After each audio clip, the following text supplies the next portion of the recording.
Hello my YouTube family, welcome back to my new blog Diksha Sharma. अब देखिए, यहाँ पर मैंने चाय अपनी बना ली है हस्बैंड के लिए और अपने लिए। मम्मी चाय नहीं पीती हैं क्योंकि उनको गैस की प्रॉब्लम है, इस चक्कर में फिर मैं इनके लिए लंच बनाना शुरू कर दिया है मैंने। तो तब तक मैंने चाय बनाई थी, तो तब तक मैंने इनके लिए चावल बनने के लिए रख दिए थे। अगर आपको जल्दी जल्दी खाना बनाना हो, टाइम कम हो, तो आप इस तरह से बनाइए तो बहुत फटाफट खाना बन जाता है। तो आप जितने भी सब्जी कट करेंगे तो उतनी देर में क्या, अगर आपको राइस बनाने हो तो आप उतनी देर में चावल बनाने के लिए रख दें। तो उससे क्या होता है, सब्जी वगैरह कट करते हैं, चावल में कुछ भी नहीं करना होता है। चावल अगर आपके साफ रखे हैं तो उसको बस वॉश करना और बनने के लिए रखते हैं। तो और फिर मैंने दूसरा कुकर चढ़ा दिया था। जब तक मेरा ऑयल अच्छे से गर्म हुआ था, सरसों का तेल आपको पता ही होगा, सरसों का तेल अच्छे से गर्म होने में कुछ टाइम लग जाता है। तब तक मैंने टमाटर कट कर लिए। तो यहाँ पर भी मैंने टाइम सेविंग की, क्योंकि यहाँ पर भी फिर मैंने अपने टाइम को कम टाइम में खाना बनाने की कोशिश कर रही हूँ। तो वही मैं आपको बता रही हूँ। टमाटर कट हुए उतने में तेल गर्म हो गया, फिर मैंने उसमें टमाटर ऐड कर दिए। तो मैं टमाटर आलू बनाती हूँ तो मैं टमाटर में ही हल्दी पाउडर, मिर्च कुटी हुई वाली यूज करती हूँ, और सूखा धनिया और हींग और गरम मसाला हल्का सा। तो वो सब कुछ उसी टमाटर में ऐड कर लेती हूँ हल्का सा पानी डाल के। फिर जीरा भून जाता है जब ऑयल में डालकर अच्छे से, तभी उसमें टमाटर ऐड कर देती हूँ। तो उससे क्या होता है, मसाले भी अच्छे से भुन जाते हैं और जलते भी नहीं हैं। और जितने में टमाटर पके उतने में मैंने यहीं किचन में ही खड़े खड़े आलू भी अपने छील कर काट लिए। तो उससे क्या हुआ, अब मुझे बिल्कुल भी खाली भी नहीं रही और मेरा काम भी हाथों हाथ होता रहा। तो इससे टाइम के हिसाब से जल्दी खाना बन गया। पर मेरे दूसरे वाले कुकर में इतनी दिक्कत हो रही थी गाइस, चावल बनने का उसमें प्रेशर नहीं बन रहा था। और वो क्या हुआ, जब बाद में पता चला, जो उसकी रबड़ होती है वो थोड़ी बढ़ गई है, तो उस चक्कर में उसमें प्रेशर नहीं बना। देखिए, अब भाप बनती जा रही है और प्रेशर नहीं बन रहा है। और सेम वो ही कंडीशन दूसरे वाले कुकर में हो गई। मैं बिल्कुल ऐसा परेशान हो गई आज, मुझे लगा जितना मैं जल्दी जल्दी खाना बना रही थी, आज कुकर के चक्कर में उतना ही लेट होता चला गया। फिर मैंने ये दूसरे वाले कुकर, चावल ऑलमोस्ट पक चुके थे, तब मैंने उसकी तो गैस बंद कर दी, पक गए थे। फिर मैंने इस वाली रबड़ को पानी से धोया, ठंडे पानी से। जब ये थोड़ी सी टाइट हो गई थी, फिर से लगाया, फिर इसमें सीटी आ गई। तब जाके मुझे थोड़ा सा रिलैक्स फील हुआ, वरना मैं सोच रही थी आज टाइम पर खाना नहीं बन पाएगा। फिर मैं ये आटा लगा रही हूँ यहाँ पर। और फिर मैंने हस्बैंड से पूछा, आलू टमाटर की सब्ज़ी बनाई है क्या, बैगन आलू या कुछ और भी सूखी सब्ज़ी बना दूँ। वैसे तो मेथी भी थी, मेथी का साग भी बना सकती थी मैं, बैगन आलू भी बना सकती थी। पर ये बोले अब इतना टाइम नहीं है, जल्दी जल्दी बस यही पैक कर देना। आलू टमाटर मुझे पसंद भी है। अगर दाल होती तब तो ये सब्ज़ी ज़रूर बनवाते, ऐसे सब्ज़ी ही थी आलू टमाटर की, तो इन्होंने फिर मना कर दिया। यहाँ पर मैं आटा गूंद रही हूँ। पता नहीं क्या हुआ गाइस, दो बार मेरी वीडियो वाली अपलोड हो गई, उसके लिए सॉरी। दो बार आटा लगाने की, और आटा मैं लगा रही हूँ तो हम उसी हिसाब से आटा लगा रही हूँ मैं। हम 3 लोग हैं, और हाँ, मेरी बेटी रोटी बना देती हूँ मैं नमक डाल के उसके लिए।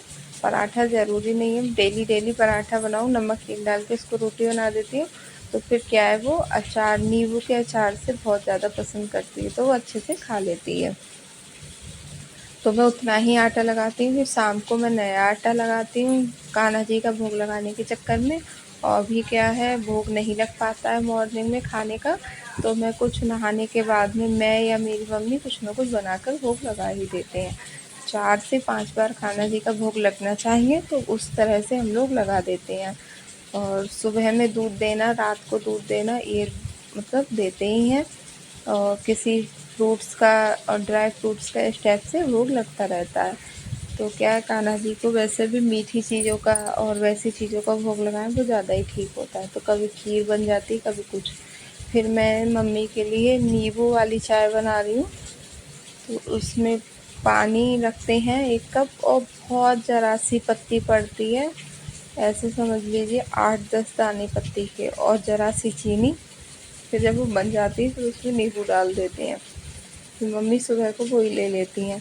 फिर ये टमाटर आलू बन गए थे तो मैंने धनिया भी कट कर लिया था, मैंने इसको पलट दिया है दूसरे बर्तन में, तो ये कुकर भी साफ़ हो जाएगा। चावल का कुकर मैं नहीं करती हूँ कि बाद में मैं और मम्मी खाना खाते हैं तो इसको गर्म करना होता है चावल को, तो हम इसी कुकर में कर लेते हैं। और ये सब्जी वाला कुकर खाली कर देती हूँ, इससे रात को खाना बनाए तो दिक्कत नहीं होती है। तो यहाँ पर मैं मम्मी के लिए चाय दे दूँगी। और आज मौसम मतलब बारिश वाला मौसम हो रहा था बादल से, तो इसलिए बहुत ज़्यादा अंधेरा अंधेरा सा आ रहा था मेरे किचन में। और लाइट भी ऑन थी, लेकिन लाइट नहीं थी, इन्वर्टर से एक ही बल्ब ऑन था, दूसरा नहीं जल रहा था। यहाँ पे मेरे हस्बैंड ने ये बर्तन अपने भगवान जी वाले अलग साबुन रखते हैं, उससे धोते हैं, तो वो धो लिए हैं, वो पूजा करेंगे। और यहाँ तब तक मैं रोटियाँ बनाने लगूँगी। और रोटी मैंने दोबारा से पटे पे आटा सेट कर लिया। मैं रोटी बना रही हूँ, रोटी मैं बहुत हल्की हल्की और छोटी छोटी बनाती हूँ, ज़्यादा बड़ी बड़ी और मोटी मोटी नहीं बनाती हूँ। मेरे हाथ की रोटियाँ मेरी मम्मी को बहुत ज़्यादा पसंद है। हस्बैंड तो कभी तारीफ़ किसी चीज़ की कुछ ज़्यादा स्पेशल करते ही नहीं है, लेकिन मेरी मम्मी को बहुत अच्छी लगती है मेरे हाथ की रोटी, पूड़ी, पराठा, सभी चीज़। पर वो पूड़ी पराठा कम लेती हैं तो रोटी खाती हैं, तो उन्हें रोटी बहुत पसंद है। और मम्मी मेरी बेटी बाहर रो रही है, वो कह रही है स्कूल नहीं जाना है, उसके पापा उसको छेड़ रहे हैं बार बार कि मैं तो स्कूल लेकर ज़रूर जाऊँगा, तो वो रो रही है, तो मम्मी उसको छुपाने में और उसमें लगी है। और आज मम्मी की भी तबीयत ठीक नहीं, मम्मी को बहुत ज़्यादा गैस बन रही है, बहुत सिर में दर्द है उनके। तो थोड़ी देर तो मैंने दबा दिया था, फिर मैं खाना बनाने के लिए आ गई। अब खाना बनाने के बाद में उनका सर और जो पीठ में जहाँ जहाँ पे गैस की दिक्कत हो रही है वहाँ पे दबाऊँगी। फिर मैं इनका लंच बॉक्स पैक कर दे रही हूँ, तो उसमें मैंने एक टिफ़िन बॉक्स में टमाटर आलू कर दिए, एक में चावल और ये रोटियाँ, इन पे घी लगा दूँगी, सब्ज़ी में घी नहीं डालती हूँ। अब इसको रैप कर दूँगी। और फिर एक खीरा काट दिया है मैंने इनके लिए, और आधा नींबू काट के रख दूँगी, तो ये जब खीरे में वहीं पे डाल देंगे अपने स्कूल में। और ये अचार के 2 छोटे छोटे पीस रख दिए हैं। इस तरह से इनका लंच पैक कर दिया है। वो देखिए इनका लंच बॉक्स रख दिया है। अभी विंडो मैंने बंद कर दी, यहाँ से हवा आ रही थी। और मुझे यहाँ पर दूध गर्म करने के लिए मैंने रख दिया है, फ्रिज में रखा था, तो मुझे अपनी बेटी के लिए दूध देना होगा, तो मैंने इसको गर्म करने के लिए रख दिया मलाई डाल के। तो मेरी बेटी ने दूध पी लिया था, तब मैं रूम में आ गई थी, कपड़े मैं नीचे से लेकर आई थी। जैसे कि मैंने बताया मम्मी की तबीयत ठीक नहीं है, तो आज मुझे ही लाने पड़े थे, तो मैं ये कपड़ों की जगह पर रख दूँगी। और जैसे ही मैंने ये रैक में से मतलब खोली, तो इसमें सारे कपड़े ऐसे मेरी बेटी ने फैला रखे थे। वो क्या करती है, कुछ अपना खेल खेलती है ऐसा ही, तो कभी टॉप पहन लेगी, एक सर पे टॉप पहनेगी और एक कमर में मतलब नीचे से पहनकर, तो वो कुछ अपना ड्रेस वगैरह बनाती है इस तरह से, तो सब कुछ ये मैसी कर देती है।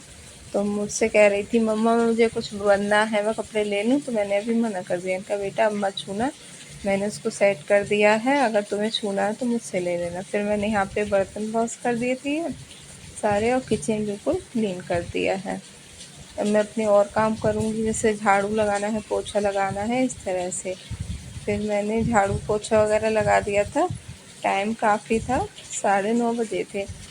फिर मुझे लगा मैं इन कपड़ों पे प्रेस भी कर दे रही हूँ, क्योंकि कल संडे होगा, तो कल हो सकता है अगर बारिश नहीं हुई तो हमें मार्केट जाना है। फिर क्या होगा, कल मैं नहीं कर पाऊँगी प्रेस, फिर और इनके कपड़े और ज़्यादा बढ़ते ही जाएंगे। अभी क्या हो रहा है, बारिश के चक्कर में भीग जा रहे हैं, तो रोज़ के रोज़ कपड़े होते ही हैं, और वैसे भी इनके कपड़े एक दिन में हो जाते हैं धुलने के लिए, फिर प्रेस करने के लिए। फिर मैंने इनके कपड़ों पे प्रेस कर दी थी, ये 4 पैंट थी और 4 ही शर्ट थी। अब मैं इनको अलमारी में रख दूँगी। और फिर मैं नहाने के लिए चली गई थी। फिर मैं नहा ली थी, अभी पूजा करी थी, तो बस मैंने सिंदूर लगा लिया था, और देखिए फिर मैं थोड़ी देर लेट गई थी, फिर मेरे हस्बैंड स्कूल से आए और लेटी क्या थी, अपनी बेटी को ही लेकर लेटी हुई थी, क्योंकि वो बहुत परेशान हो रही थी, इधर उधर घूम रही थी। वो कितना भी खेल लेगा बच्चा, मतलब 6 बजे से उठी उठी कितनी देर खेल सकती है। तो ये कपड़े इनके गीले हो गए, हेलमेट पे पानी था, वो मैंने सीन कपड़ों से पोंछ दिया, क्योंकि कपड़े मशीन में डाले जाएंगे। गीले भी हो गए, नीचे मिट्टी भी लग गई है। अब देखिए मेरे पूरे बरामदे की हालत देख सकते हैं आप लोग, इतना सारा पानी आया है।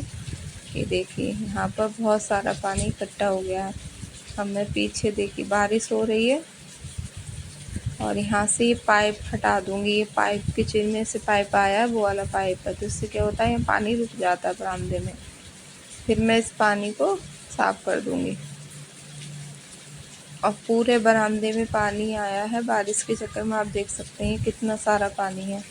और उधर को इसका बरामदे का ढाल है, तो उधर क्या हुआ है, उधर मैंने प्लांट्स रख रखे हैं और उधर जो ये गेट लगे हैं लोहे वाले जो जाल, तो उधर उन्होंने ओपन वाला बनाया ही नहीं है, तो उधर पानी इधर को उल्टा लेकर आना पड़ता है। तो बहुत ज़्यादा दिक्कत होती है, क्योंकि अगर आप पानी को गलत डायरेक्शन में लेकर जाएंगे तब तो दिक्कत होगी, क्योंकि उसका जो बहाव है वो उस साइड में है। तो उधर की जगह इधर को लेकर आओ तो बहुत टाइम लगता है। और सच बताऊँ गाइस, इस टाइम पर मुझे बहुत ज़्यादा दिक्कत होती है। बारिश 2 दिन में 2-3 बार आ जाती है और मुझे इसी तरह से ये वाइपर करना पड़ता है, तो मेरे हाथों में दर्द होने लगता है ये वाइपर से सफाई करते करते। और ये दिन में 1-2 बार, मतलब 2-3 बार का है ही, और फिर ये डेली का इस समय हो रहा है। तो मुझे बहुत ज़्यादा दिक्कत होती है, कभी कभी बहुत ज़्यादा ऐसा लगता है ऐसे छोड़ दूँ, फिर मुझे लगता है मेरा ही घर है, मुझे ही क्लीन करना है, कोई और थोड़ी नहीं आएगा क्लीन करने के लिए। और मैं अपने घर को बहुत ज़्यादा इतना मतलब अजीब सा हो चुका है, पेंट नहीं हुआ है काफ़ी टाइम से, फिर भी इसको सजा धजा के रखती हूँ, क्योंकि मेरे पापा ने घर बनवाया है। तो मुझे लगता है मेरे पापा मतलब कितने अच्छे से इस घर को बनवाया होगा, उनके कितने सपने, अब वो तो है ही नहीं। तो मैं अपने इस घर को बहुत ज़्यादा प्यार से रखती हूँ, बिल्कुल सजा के बहुत अच्छे से। और सभी लोगों को मेरा घर पसंद भी बहुत आता है, लेकिन मैं भी आपको आगे दिखाऊंगी। इसमें बहुत सारी दिक्कतें भी आ रही हैं, अब धीरे धीरे उनको भी सही कराएंगे, मम्मी कह रही थी। तो देखिए यहाँ मैंने पूरा बरामदा क्लीन कर दिया है और काफ़ी टाइम से पेंट नहीं हुआ है, इस चक्कर में बहुत ज़्यादा। अब ये बाल्टी बीच में रखी हुई है, उसका भी एक रीज़न है, क्योंकि ऊपर से पानी टपक रहा है देखिए यहाँ से, और इसमें ऐसा लग रहा है कि बूंद काफ़ी पट पट करके 3-4 बूंद एक साथ में टपक रही हैं। और यहाँ देखिए पूरी वॉल पर पानी, एक साइड से पूरी वॉल पर पानी आया है। ये देखिए किचन में भी पेंट हुआ था, किचन की वॉल पे भी पानी आया, वरना पूरा किचन क्लीन है, सूखा हुआ। और ये तो चलो कोई भी बात नहीं है, ये तो वो है रोशनदान वगैरह जो भी बोलते हैं वो है। और यहाँ पर देखिए पूरा ऐसा लग रहा है डैमेज सा हो चुका है, सीमेंट हट रहा है, सीलन आ चुकी है, बहुत अजीब सा पूरा लॉबी हो रहा है इस समय।